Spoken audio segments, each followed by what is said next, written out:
कपड़ा देखे में छौड़ी होई एकदम मार गे हो तो मार गे हो तो मार गे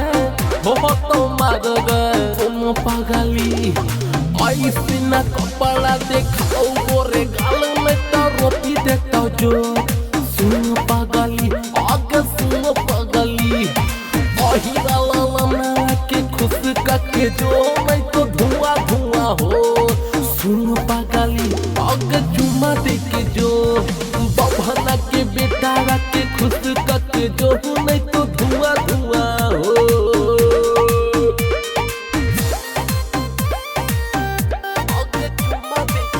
म्यूजिक बाय अमरजीत शर्मा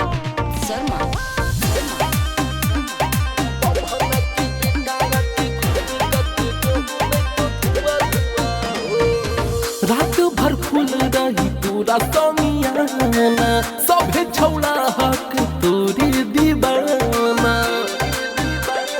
आगे तितली मत बन रात भर फूल रही पूरा समियाना सभे छौड़ा हक तोरी दीवाना सुन पागली आगे सुन पागली उठा के पैसा रहा उठावे सलो नहीं तो धुआं धुआं हो सुन पागली 10 जी के बेटा के खुश करके जो नहीं तो धुआं धुआं हो बाबा के बेटा के खुश करके जो नहीं तो धुआं धुआं हो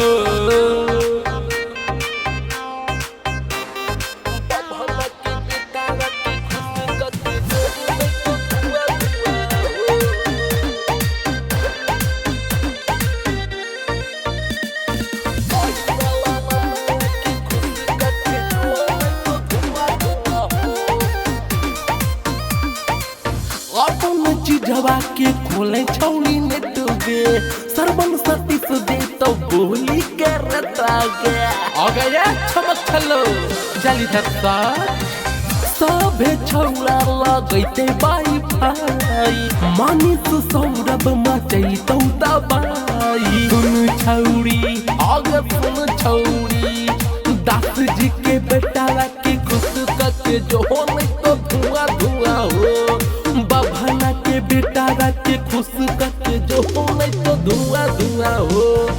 अहिरा लाला के खुश करके जो हो अगर छौड़ी मत तो धुआं धुआं हो जिमिगा रिकॉर्डिंग बाय सवेरा फिल्म्स।